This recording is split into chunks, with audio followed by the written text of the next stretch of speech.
Hello friends, मु सूरज कहूची।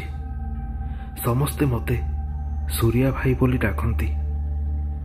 आज मु आपण मानक जो कहानी शुणाइबा को जाउची ताहा केवल मो साथी नुहे, मो सहित आसीथिबा मो सांग मानक सहित मध्य घटिथिला। दिने कौन हैला कि मोर जने सांग आशीषर बाहाघर को आमको जीवार थिला। तार गाँ हेउची सिरिकिड़ा, जहाँकि आम तालचेर सहर ठारू प्राय 20 किलोमीटर दूर रे अवस्थित। आशीषर बाहाघरटा राति बाहाघर थिला। तेणु से दिन अपराह्न बेलू आमे सबु सांग माने बाहरी पड़िलु ता बाहाघर आड़कू। सेठारे पहुँचु पहुँचु राति 7टा बाजिगला। तेबे आमे सबु सांग माने सेठारे पहुँचीबा परे प्रथमे आशीष सह देखा कलु। ता सहित बहुत कथबार्ता मध्य हेलु। एमिति थट्टा मजारे प्राय बहुत समय बीतीगला। आउ तापरे भोजी आरंभ हैला बेलकू राति आसी 9टा बाजिगला। तेबे आमे माने समस्ते भोजी खाइलु। जेहेतु आमे बहुत दूररू ता पाखकू जाइथिलु, तेणु सेठारे आ बेसी समय विलंब न करी सांगको पुणी थरे अभिनंदन जणाई दे समस्ते बाहरी पड़िलु पुणी आम घर आड़कू। तेबे राति सेतेबेलकू 10टा बाजी सारी थाए। सेथिरे पुणी माघ मासर कृष्ण पक्षर राति।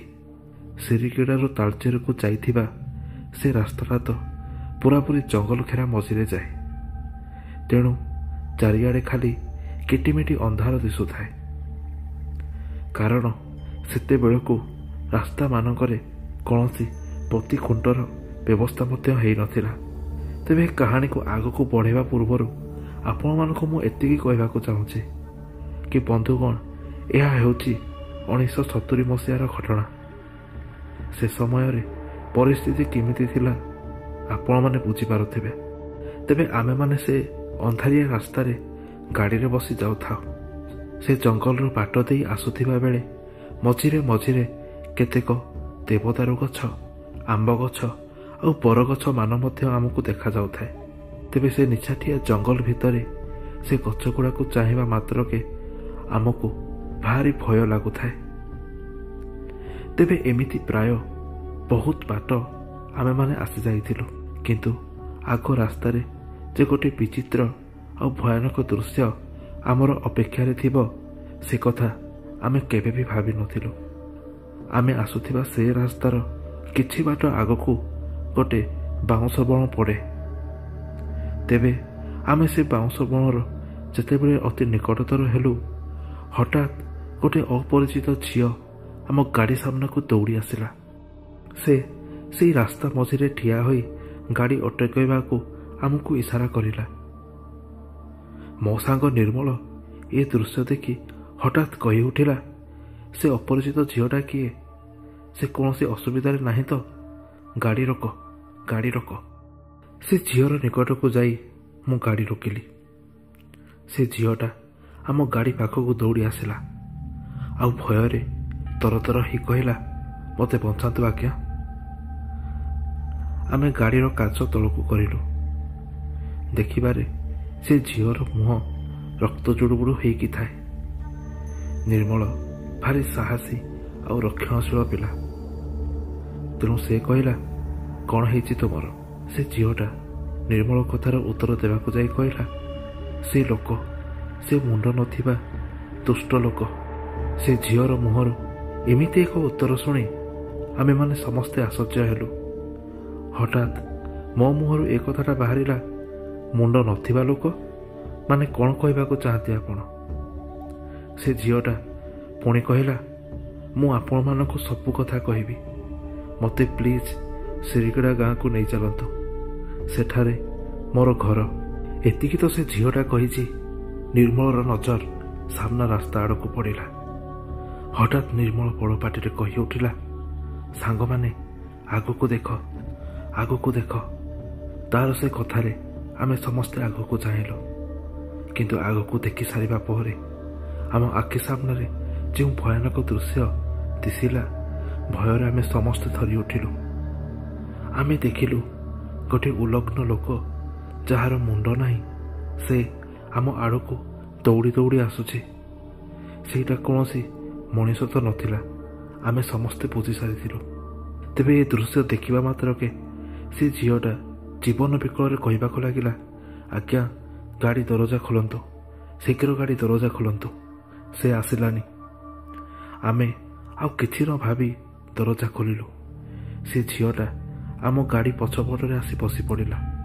ତାପରେ ତ ସେଠାରୁ ଗାଡ଼ି ପଛକୁ ବୁଲାଇ ବହୁତ ଜୋରରେ ଆମେ ଗାଡ଼ି ଚଲାଇବା ଆରମ୍ଭ କରିଲୁ।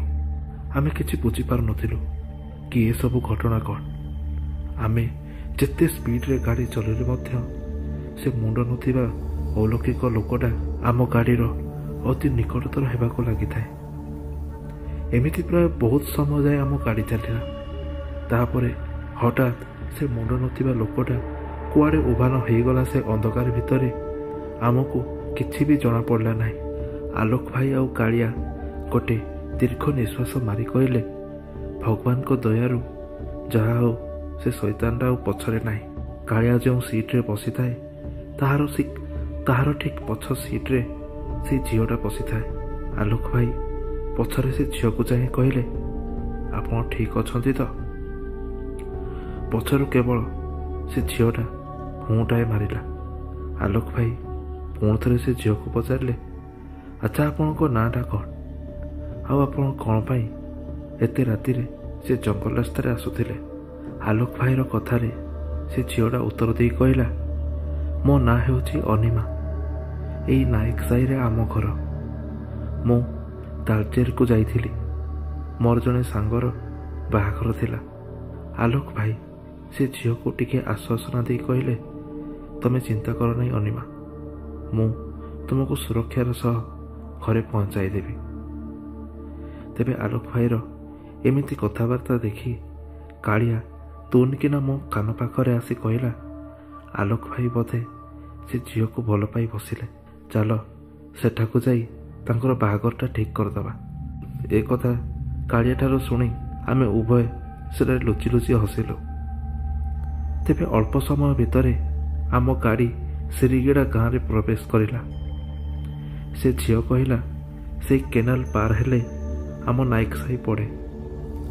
ଆଉ ନାୟକ ସାହି ଶେଷରେ ଯାଇ ଯେଉଁ ସ୍କୁଲ ଅଛି ତାରି ପାଖରେ ଆମ ଘର। ତେବେ ସେ ଗାଁକୁ ଆମେ ଯେହେତୁ ପ୍ରଥମ କରି ଯାଇଥିଲୁ, ସେ ଝିଅ କହିବା ମୁତାବକ ଆମେ ସେ କେନାଲ ପାର କରିସାରି ନାୟକ ସାହିରେ ଯାଇ ପହଞ୍ଚିଲୁ। ଆଉ ନାୟକ ସାହିରୁ ଗାଡ଼ି ଚଲାଇ ସେ ସାହିର ଶେଷ ମୁଣ୍ଡରେ ଥିବା ସ୍କୁଲ ଆଗରେ ପହଞ୍ଚିଗଲୁ। ଆମେ ଯେମିତି ସେ ସ୍କୁଲଟା ପାର କରିଛୁ, ସେ ଝିଅଟା ବଡ଼ ପାଟିରେ କହିବାକୁ ଲାଗିଲା, ସେଇ ହଳଦିଆ ଘରଟା ହେଉଛି ଆମ ଘର, ଏଇଠି ଗାଡ଼ି ରୋକନ୍ତୁ। ତେବେ ସେ ଝିଅ କହିବା କ୍ଷଣି ଆମେମାନେ ଗାଡ଼ି ରୋକିଲୁ ଆଉ ସେଇ ସ୍କୁଲ ପାଖରେ ଥିବା ସେଇ ହଳଦିଆ ଘର ନିକଟକୁ ଗଲୁ। ଆଲୋକ ଭାଇ ଆଉ ସେ ଝିଅ ଅନିମା ସେଇ ଗାଡ଼ି ଭିତରେ ସେମିତି ବସିଥାନ୍ତି। ଆମେ ଗାଡ଼ିରୁ ବାହାରି ଚାଲି ଚାଲି ଯେମିତି ସେ ଘର ସାମ୍ନାକୁ ଯାଇଛୁ, ଆଉ ଏକ ଆଶ୍ଚର୍ଯ୍ୟଜନକ ଦୃଶ୍ୟ ଆମ ଆଖି ସାମ୍ନାରେ ଘଟିଲା। କାରଣ ସେ ଘରଟା ଦେଖିବାକୁ ଗୋଟେ ଭଗ୍ନ ଅଟ୍ଟାଳିକା ସଦୃଶ ମନେ ହେଉଥିଲା। ଏମିତି ଲାଗୁଥିଲା ସେଠାରେ ବହୁ ବର୍ଷରୁ ଯେମିତି କେହି ବି ରହୁନାହାନ୍ତି। ତେବେ ଏ ଦୃଶ୍ୟ ଦେଖିବା ମାତ୍ରକେ ଆମେ ଆଖପାଖରେ ଦେଖିଲୁ ସେଠାରେ ଆଉ କୌଣସି ଘର ନଥାଏ। ନିର୍ମଳ ହଠାତ୍ ଏ ଦୃଶ୍ୟ ଦେଖି କହି ଉଠିଲା, ଏ କ'ଣ, ଏଠି ତ କେହି ବି ରହିବା ପରି ଲାଗୁନାହାନ୍ତି। ସେ ଝିଅଟା ଆମକୁ ଏଠାକୁ ଡାକିଲା କାହିଁକି? ନିଶ୍ଚୟ କିଛି ଗଡ଼ବଡ଼ ଅଛି। ଏତିକି କହି ତ ଆମେ ସିଧା ଧାଇଁଲୁ ଆମ ଗାଡ଼ି ଆଡ଼କୁ। ଗାଡ଼ିର ଦରଜା ଖୋଲିବା ମାତ୍ରକେ ଆମେ ଦେଖୁ ଆଲୋକ ଭାଇ ତାଙ୍କ ଜାଗାରେ ବେହୋସ ହୋଇ ପଡ଼ିଛନ୍ତି। ଆଉ ସେ ଝିଅ ଅନିମା ଗାଡ଼ି ଭିତରେ ନାହିଁ। ଆମେ ତାଙ୍କ ମୁହଁରେ ପାଣି ମାରି ତାଙ୍କୁ ହୋସ୍କୁ ଆଣିଲୁ। ହୋସ୍କୁ ଆସିବା ମାତ୍ରକେ ତ ଆଲୋକ ଭାଇ ବାରମ୍ବାର କହି ଉଠିଲେ, ଅନିମା ଅନିମା ତମେ କୁଆଡ଼େ ଗଲ? ଆଉ କାହିଁକି ମୋତେ ଏମିତି କହିଲ କି ତୁମେ ଆଉ ଏ ଦୁନିଆରେ ନାହ?